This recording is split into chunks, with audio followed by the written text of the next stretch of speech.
Baseball Classic, Trout versus Ohtani. You think we'll see that tonight? Mm-hmm. Yeah, we should. I think it's the best matchup we can ask for. When it comes to, I mean, listen, they're already calling this game to be the most watched baseball game of all time. Not like out of all the games, out of all the baseball games have been played. I saw the list. I can't. Oh, here. No. I can't figure out what the list is. But the biggest like World Series game I think of all time was like 54 million people tuning in. Mm-hmm. But with the Japanese market and US, they're saying it's going to blow that out of the water. So this will be a crazy game. How do you feel about the potential for injury in games like in the World Baseball Classic? You see Edwin Diaz is no longer, now he got hurt, patella tendon. I mean, you got here it's celebrating, right? So it's not like it's baseball injury Yeah. during the game of play. But what are your thoughts on that? If you're a GM for a Major League Baseball team and you got these guys locked into guaranteed money, what are your thoughts on this? Listen, I mean, these guys can get injured in the offseason. You know, you've had players get injured while they're at home. You know, you're going to get injured, and I feel like if you're going to put on that jersey for your country, I think it goes with the risks. So, and you know, quite frankly, this whole tournament wouldn't be anything if we were just getting the second and third tier players to play for USA.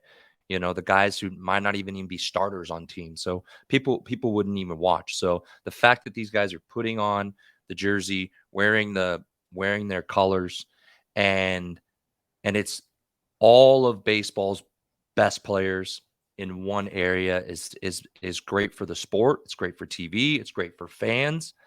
And it's great to see. I mean, look at we get to have people are watching batting practice for the USA team because they get to see Ken Griffey Jr.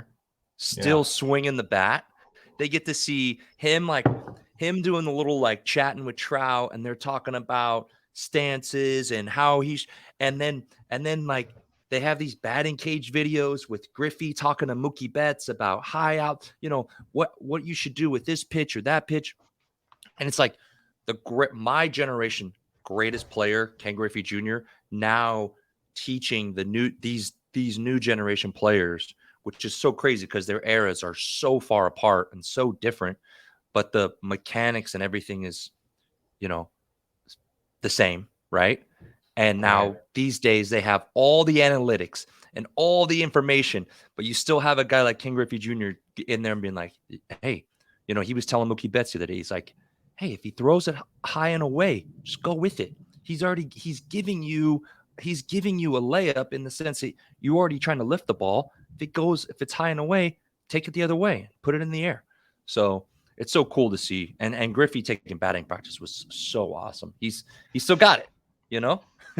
Yeah, no, I mean he's a special guy. I mean he I don't think he could still play because you know I've seen him in 08 and 010 when he came back home, but he's still, the swing is still there. He gets a hold of a ball, it's gone. I mean he's still got that, right? That's still very much there. He still has the swing. I mean, try to find me a more beautiful swing. I mean, I'm gonna always geek out on Griffey. You know, everybody knows how I feel about Junior, but yeah, it is a really cool experience for a lot of those young players. I also think it's a great precursor to the baseball season. I think it's an awesome opportunity to get more people involved. It's like the World Cup of baseball, and you have these stars that represent their country, and you can kind of see the globalization of our sport, the globalization of baseball being, you know, on showcase with the World Baseball Classic. Ronald Acuna Jr. and Team Venezuela. You got Luis Robert and others. Johan Moncada. Can't say this word. Can't say his last name. Moncada with Team Cuba, and then you've got Puerto Rico with Edwin Diaz, and you've got the Dominican. That team everybody was a letdown.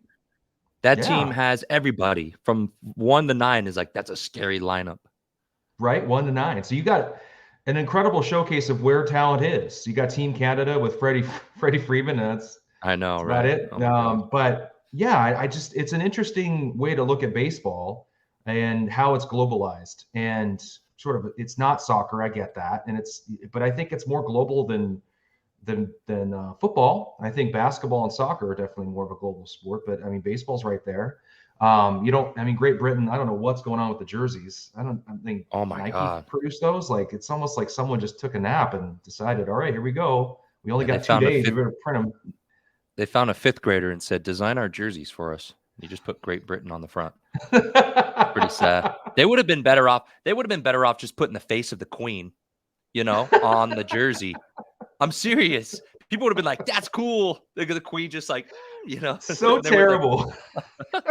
It's just so terrible. It's like, I mean, can you imagine? Just think about this for a second. Just imagine, and these decisions are made with committees and groups. There's a group of executives all sitting around in a big conference table or a conference room. This big old table with mahogany wood, and they're all sitting back and they're all making this grand decision that this is how they're going to be represented in front of the world. Everybody had to take a look at that jersey and have to go, yeah, that's it. That doesn't get much better than that. That's it right there. Like, that's our country right there. They had to literally sit around and make that decision, all of them, and with a consensus to a degree, going, yeah. I mean, they could have put like times Roman. Yeah, they could have put like a landmark on their jersey, and it would have been better. Anything, man, anything. And then you got Mexico, Randy Orozarena. I can't say anybody's name today. Randy Arozarena. Arozarena. Yeah. He was supposed to play for Cuba. Yeah. But because of his story, how he was able to defect, and he petitioned to become a Mexican citizen so that he can play for Team Mexico, and the president awarded it. It's a really cool story, and their storylines are pretty cool. I mean, here's a storyline: Mike Trout's playing meaningful baseball. Finally, yeah. So think about that. Mike Trout's playing in sold out stadiums. Yeah, that never happens. There's that too. So let's just. I'm serious. I mean, when's the last time the Angels sold out a game? I mean, it's probably been a while. I'll wait. Like, since the last time they were in the playoffs, they don't sell out. People in California are lazy. Sorry. They're lazy. They're not fan oriented. They don't go to the games just to go to the games. They don't support their team if they suck. You're not Green Bay fans. Green Bay's 4-8. Everybody's at that game. Doesn't matter who shows up. The game's sold out. So it's I'm sure he loves it. He loves it. And it goes back to Nolan Arenado. Arenado was like, we know the risk, but this is like getting us ready to be like mid-season form come season, right? Some of these guys, it takes weeks for them to get into a groove and see those pitching. And now they're seeing pitching from all over the league, and we can transition right into what we're going to talk about. Is like you're seeing all these new faces on all these different teams come out of nowhere, and they're becoming stars. So let's talk about. That might be a good segue, right? It is a good segue. Maybe we should segue into what does this do to their card market? What does this do to the card market of some of these star players or some of these younger players, or maybe players that Luis Robert, he didn't show very well. So no, what's that do? I mean, there's players that didn't have the best series, and I know. I wonder how that affects their card prices. I don't think it's going to affect it. I don't think it'll affect it too much. I think people are mainly focused on like the national pride aspect of these games, and being able to go and represent your country, or maybe I have buddies who are like, hey, I was born, like I have a buddy, he just made a post today. He was like, I was born and raised in Japan, but I'm a US citizen, and he's like, who do I root for? And I'm like, yeah, you root for both of them. You root for a good game. You root for, we want to see like a 9-8 game, right? Something where there's home runs, there's action, that kind of stuff. So, and that goes with some of these players who like barely have any, they have like the ties with the other countries, and now they're playing for a country like Trace Thompson. Like, he was playing for Great Britain. I'm like, is he from there, or like does he have like a family member from there? Like, why is he playing for Great Britain? Yeah. Do we know that? Yeah, I don't know. Like, I saw him on the team, and I was like, why is he on? I'm like, Clay, I wait, what? look, yeah. You look up some of these players' profiles, and either they're a dual citizen, their parents were born there, but they've Yeah. grown up here. They don't live there. I mean, Harry Ford, he's a Mariner. His parents are both from there, born there, but he's not from there. I mean, he's grown Yeah. up in Georgia, right? I mean, he's not. That's Yeah. And his maybe it's just like, associations to hey, his I want, parents. I want to make my parents, I want to represent, my parents' heritage. Right. So, Correct. but Correct. yeah, I think it's going to be a great game. I wish, as a Dodger fan, I wish Trey Turner would do this in the big games when we had him. Guy fell Yeah. flat, making errors and not hitting the ball. Now this guy's hitting grand slams and winning games for Team USA. It's good to see, but yeah. So, what time is that game, by the way? What time is that game on? Do you know? It's gonna. I mean, it is going to be at I'm just curious. World Baseball 6 p.m. Classic. 6 p.m. I don't know if that's my time. I just have it on my thing, but it says 6 p.m. So it would be your time. So that's gonna, yeah. So 7 p.m. Eastern. So yeah, 7 p.m. Eastern, 4 p.m. Pacific.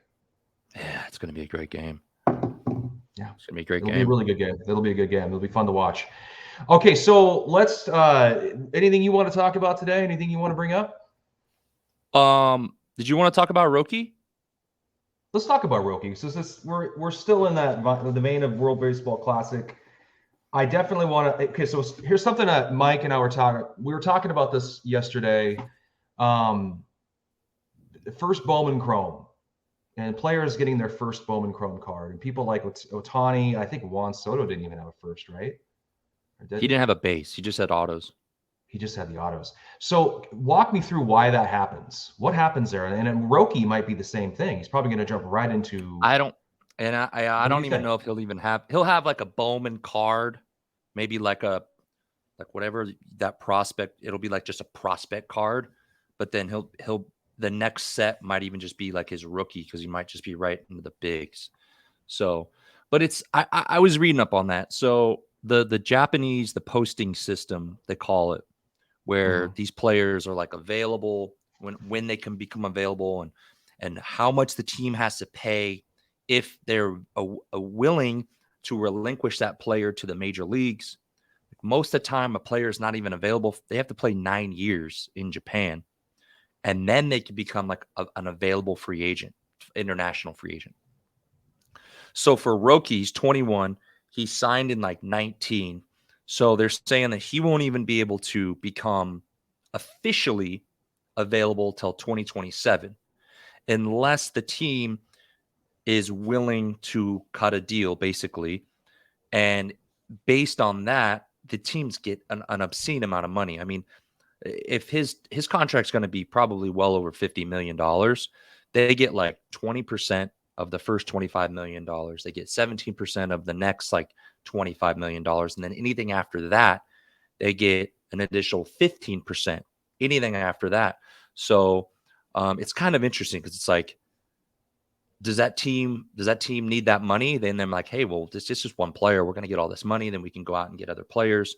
So, but if he ends up coming over, he's just going to be right into the bigs. So like Ohtani's like actual first Bowman card was his Japan card, and it's like a mega box.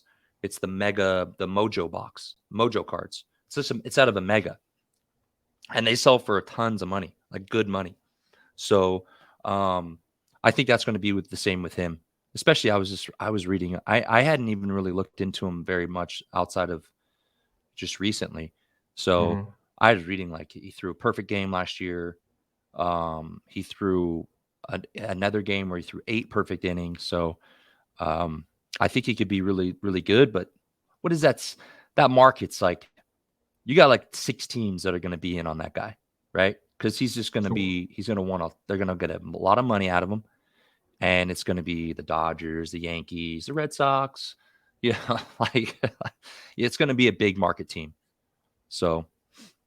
And he's a pitcher.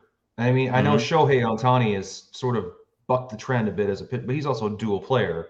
So there's a Yeah. difference there, right? He's been an MVP, and I think that's changed that narrative on the pitcher. But does this start to maybe change that trend? You see another high profile pitcher that's going to be a Chase. Do you think he will he be the exception, or will we start to see pitchers get some of that love? I don't know. The international draw will always be there. Guys like, Hideki Matsui, Ichiro, I mean, even Dice K. I mean, remember Dice K come over and he was dominant he had that, what was that pitch called? That weird pitch he had. Anyways, so I think they'll always have the international draw, and being him so young, like I hope it changes the trend, for a pitcher, but I don't know, man. I know how hard it is to be a pitcher and to be a successful pitcher. Then to be able to do that at the plate day in and day out and have to do both things and work on both things constantly. And if you're going through a slump hitting, still be able to get on the bump and throw and be able to pitch well. I don't know. I know he's changed. I know Ohtani's changed the trend for players coming up, and there's way more dual their pitcher hitters coming up through the system. And you look at cards that we're pulling and it says like pitcher outfielder, pitcher shortstop, pitcher first base. So I think he's changing that, but how many people are going to be successful at it? That's the question. Right. It's always a good question to think about, but it's something to keep an eye on. I wonder if that's something that baseball in general sort of accepts, and you see more development at the lower levels of players and how to maintenance their bodies, and coaching on our managers and coaching how to manage and coach these players through a season, knowing they're going to have the extra wear and tear, pitching and hitting, and what does that do to their arms and everything's connected, right? So there's a science behind it, and I wonder if baseball starts looking into that and trying to find ways to utilize these very talented players that are able to do both. And how can they maximize that? And it's a draw, it's a draw to bring people in. I mean, I don't think you're going to see a lot of them. I think it will never be. You won't see one per team, but I think the next player we're going to see, the next player, not necessarily name, the next type of player we're going to see do this is going to be a closer. It's going to be somebody that throws really hard and is good for an inning and knows that he can he's good at hitting, and he can come in and he can pump 98, 99, 100 miles per hour and pitch once every 3 to 4 games. I think that's what you're going to. I think that's the next player. Then do you see a guy like that DHing when he plays? Because where else does he play? Yeah, yeah, he just DHs, and then that would just be comes in the 9th inning, swaps out. He's a pitcher now. So, wow, and they would be able to do that. Yeah, because let's say he plays first base, just now he's pitching, and then you do a double switch. He pitches, the pitcher gets subbed for a guy off the bench that goes to first base, and now he's pitching. Interesting.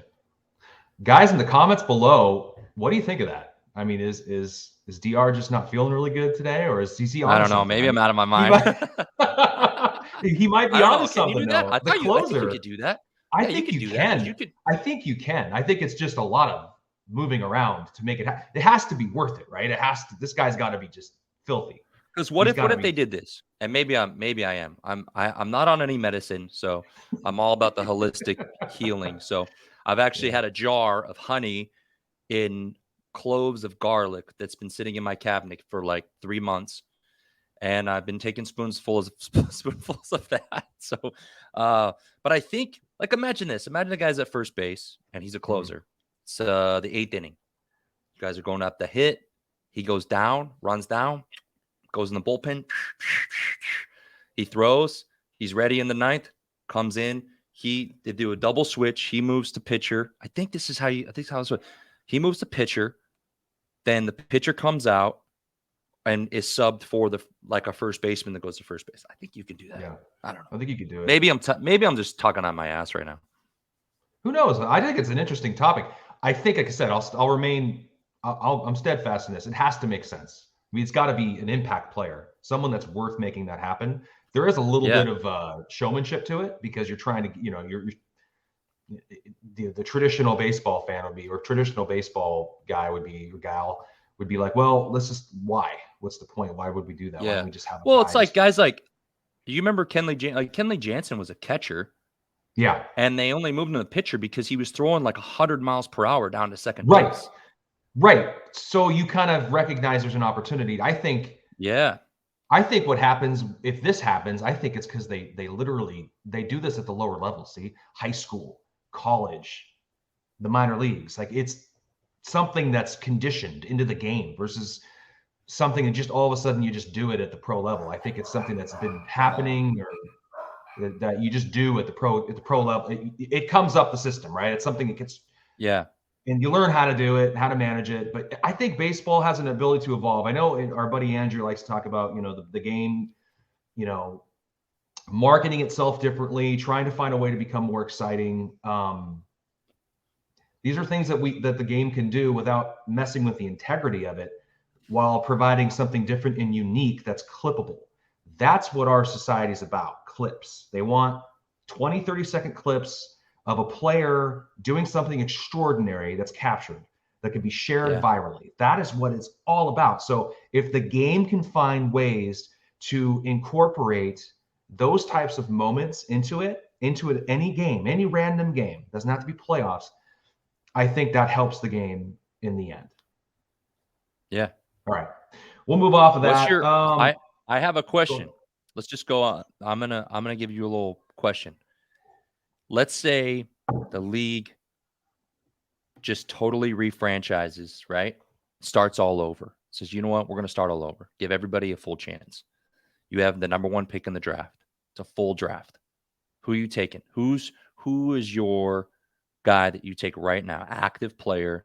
Who's running your who's kicking off your team? Is it obvious with Ohtani? Top 5 pitcher, top 10 hitter in the league? I think you got to consider it. I mean, you have to consider it's definitely not Aaron Judge. I think you have to consider it. I think if you're, and I'm a Julio guy. I love Julio, Mariner all day, but I think Ohtani is such a special player. And I think people were quiet on him in the beginning because he got hurt, right? I think there was this lull in his pricing and there was this lull in his popularity. But I think if you really want to make an impact and have one player that can provide the biggest impact on your whole team, I don't know how you don't pick Shohei Ohtani. I think he takes care of himself. I think that baseball heritage in Japan is out of this world. I think it rivals America. I mean, Ohtani. Yeah, I think you start with Ohtani. It has to be Ohtani, yeah. You kind of have to, because even later in his career, what's going to happen, I can see this happening, is he's just going to pitch. They're just going to expand his days off, and they're just going to go, all right, now you're going to, instead of pitching, every 5th game or whatever it might be, every 6th game, they're just going to pitch him every 7th game. And so you're still going to be able to get 20 starts out of them, 25 starts out of them, not the 30 plus, but you're still going to take advantage of the pitching. So, yeah, I think so too. So you'd pick Ohtani as well. Who'd be your second pick? Ooh, put together your lineup right now. I know it's on the spot. I know you're not feeling good. This is on the spot. I know. Okay, all right, here we go. You're good on the spot. I'm going to crack down right now. All right, my outfield, I'm going Julio, Acuna right now, based on age right now. Julio, Acuna. Oh, man. I already know I'm going Trey Turner at short. I don't care. I'm going Turner at short. I'm going to put you guys, I'm going to get tore up for this. I'm so biased because I'm going to move Wander to second. I'm going to tell Wander you're going to play second.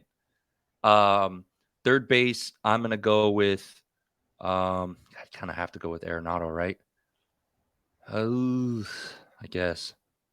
Oh my God. I'm freezing up right now. Do I take Trout in the outfield with Acuna and Julio?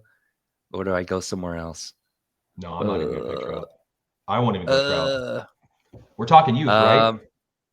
Yeah, you got to kind of go youth. Help me out here. Let's see. Got to go. You have to go Julio and Acuna. I feel like speed, You're, you're flash, forgetting. flair. I think you're forgetting somebody. Somebody I'd put in my outfield. Okay, you get your outfield. Here's my outfield. We'll do this in pieces, so it makes it easier. So we're Yeah, not yeah, yeah. talking over each other. Okay, you got Julio, you got Acuna, and you've got who else? Outfield. I haven't You're even trying done to. my third outfield. Okay, so my outfield is Acuna, Julio, and Mookie Betts. Yeah, Mookie Mookie. Betts. How did I I mean, not say Mookie? he's older, but I think he's still really talented and very athletic. I still think he can hang with the young guys. My first baseman, Paul Goldschmidt. Mm-hmm. Isn't Okay. second baseman? Right now, second base is kind of interesting. Second base is that's why I was like, oh, I'll just move this guy over because most of the guys can play Yeah, second. yeah. I mean, I like Wander there, but still Wander's still young. I think I want Machado at third base. Yeah. I want Machado at third base, and at shortstop, I have Francisco Lindor. I still think I think people sleep. I think people sleep on him. I think he's really good. Second base. I mean, you could throw a young guy in there. Maybe move Jeremy Pena over and have him play second. If we're able to play God here for a minute. Pitching. I mean, Shohei. We just talked about that. I think your catcher's interesting. Salvador Perez, maybe? Yeah, I don't know, man. I always feel like whatever catcher. I mean, you can find a good catcher. That's terrible. I'm a catcher, so I don't know so why many. I say you're a pitcher, I'm a catcher, and I'm like, we're just hating on it. But yeah, I think if that's the core team, I think that's your core team. I mean, you find a catcher. There's a lot of good catchers. Yeah, you could say you could also like Sean Murphy. Sean Murphy's a really, really solid catcher. He's not a huge bat, but Sean Murphy's a good catcher. He's strong. Yeah. He's defensively is just amazing. So I think I think Will Smith is slept on too for the Dodgers. Yeah, no, Will Smith is really good. That's true. You start thinking about catchers, they start popping up all of a sudden. You start thinking of them. Yeah, I think there's a lot of guys who leave out. You know, you leave out Trout, you leave out Luis Robert, you leave out Fernando Tatis. Bo Bichette. Where's Bo Bichette fit into that mix? I mean, yeah, you can make a case for Machado at third. I think Machado's better than Arenado at third. Do you think Arenado's better than Machado? I think Machado is a better third baseman than Nolan Arenado defensively. Yeah. I mean, they're both good. It's so hard. They're both good. Like putting together a team, you're gonna get like you'd be like, all right, can I have my roster at 36 players? You know, can I have 4 nines out there? four sets of 9 different people, nine different lineups. I mean, yeah. Anyway, so let's merge into one more topic before we go because we want to keep this short. Everybody's kind of, you know, we have technology issues. You're not feeling good. Let's talk about Anthony Volpe. I hear that Volpe. Volpe, right? yeah. I'm terrible with names today. Anthony Volpe is set to make the opening day roster from the last I've read for the Yankees. He's having a great spring. Where'd you read that? MLB.com. Oh, he's set to make opening day roster, and that's wild. That's what they're saying. He's having a great spring.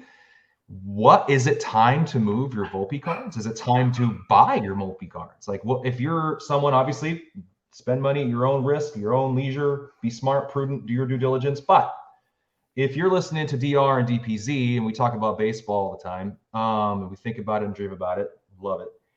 Volpe, is he a guy you grab now or is he a guy you sell? You said earlier, get rid of all your cards right now. This is the time to kind of get out of a lot of cards. Do you get into Volpe? Is it time to sell him? I think some people took that out of context, what I was trying to say. They were like, oh, like that creates a bubble. You're just dumping all your. I was like, no.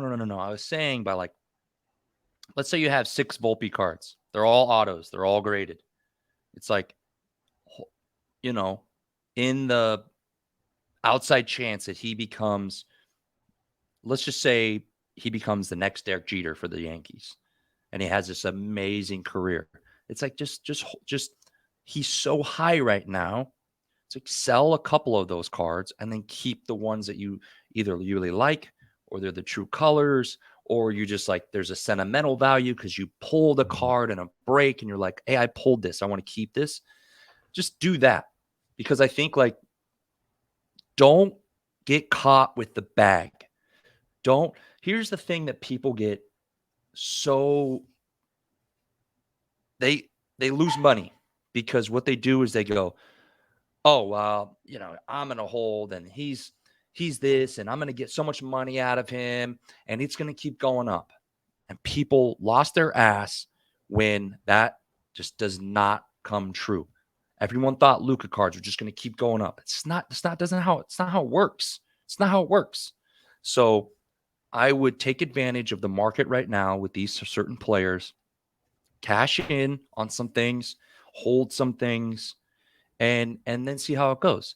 If you sell 2 of his cards and you make some money right now, and he doesn't become anything, then you're going to be like, oh man, I'm so glad I moved those cards. Like I made money off that investment.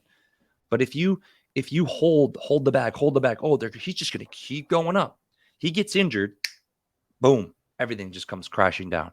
His numbers are going to come down. People are going to just not collect them anymore. They won't, So it's like, just be smart about it. And here's one thing, and clip this. I'm serious. 99%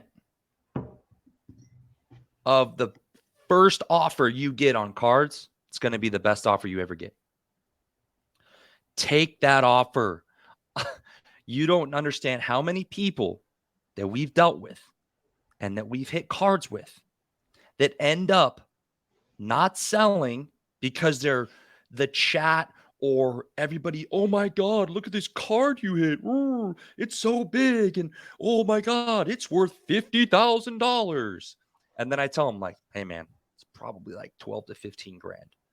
Like if you can get that offer, take it. And they're like, no, man, these guys are telling me it's this much.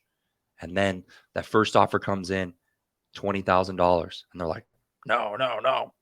Then come to find out, they sell it for way less.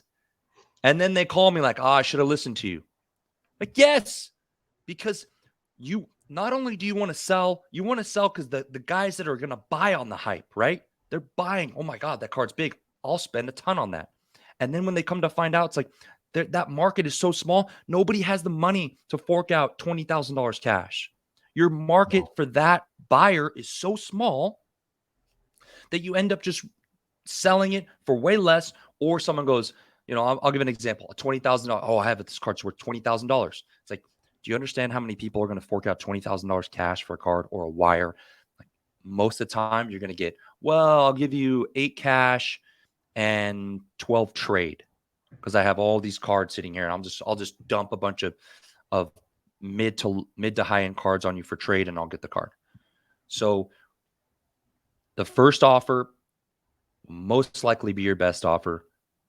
Don't get greedy.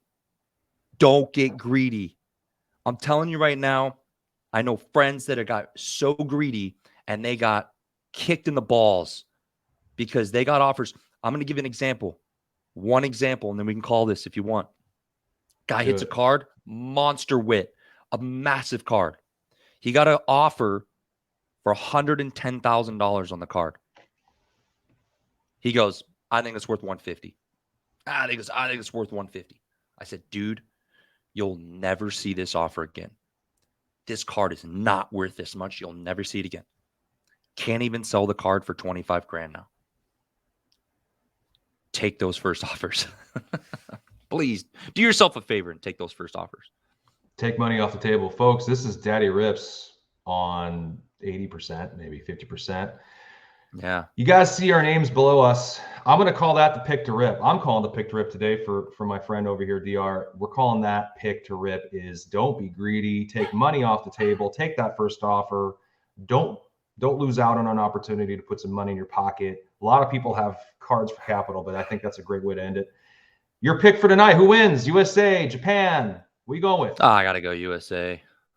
Red, white, and blue, of baby. Course. Let's go, baby. Let's go, baby. I'm going to call it up. I'm going to say 7-5 USA wins. 7-5. 7-5. I will go 10. I'm going to go 10-6 USA. 10-6. Nice. Yeah, 10-6. Let's do it. Hey guys, Luka Nation, we love you. Follow us. Appreciate it, everybody. All the stuff. With nearly 40 years as the most trusted resource for collectors, dating back to the first Beckett magazine in 1984, Beckett has been the brand that bridges generations of the hobby. We're happy to be partnering with Beckett and look forward to keeping you all updated on the big things happening at the company in 2023. Beckett. It's the name you know and the name you can trust.